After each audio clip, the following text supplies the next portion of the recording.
What's up? Yan, Daddy West Pumulino para na naman sa isang panibagong video.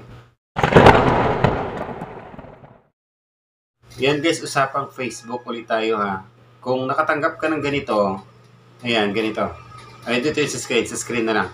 Natanggap ka ng ganito, nakalagay dito, add your tax info to get paid. So, ibig sabihin guys, hindi ka makasahod dahil hindi ka pa nakapag-fill up or nakapaglagay ng mandatory requirements, no? Maglagay ka ng tax info. So, kung paano maglagay, ito guys, panoorin natin yung video, ha?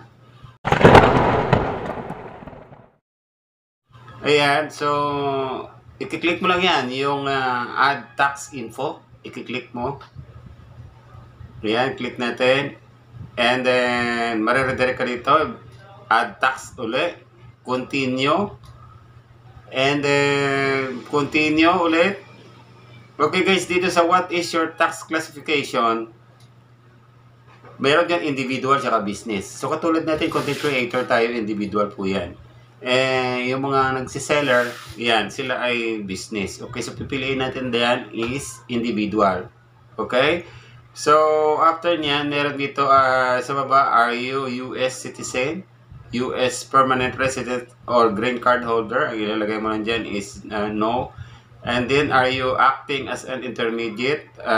No din. Okay? So, after ng mga palangga, ano mo na, i-review mo na yung kung tama ba yung iyong pangalan, totoong pangalan. Okay? Na mag-a-appear din doon sa ID, no? Yung tax identification number na pino-forward natin. Okay, tapos dito sa my country of citizenship, i-click mo lang yung arrow. May nakalagay dyan na select one. I-click mo lang yung arrow and then hanapin natin ang country natin. Siyempre yung Philippines. Okay, so pag nakita na natin yung Philippines, click natin, ayan, Philippines. Okay, tapos sa taxpayer identification number, I have a non-US 10. Ayan, i-check lang yan. Tapos dito sa baba, guys, sa may baba, ayan o, yung non-US 10. Ilalagay mo dyan yung iyong TIN number. No?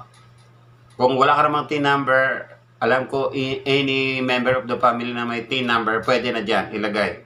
Okay, so after nyan, i-click mo yung next. Okay, guys, ito double check mo na yung country, tsaka yung address mo, tsaka yung application mo na yung fill up mo na, ay i-check mo na, i-double check mo na dito. Ayan, sa enter your address. Tapos, pag natapos mo na itong fill upan, pati yung mga zip code ng iyong lugar. Ayan, i-click mo tong next. Okay? So, after na nito, after mo na na-click yung next, add your mailing address. Ayan, ilalagay mo na yung mailing address mo. Kung ano yung address nyo dyan sa inyong lugar. Tapos, pag natapos na, i-click mo yung next.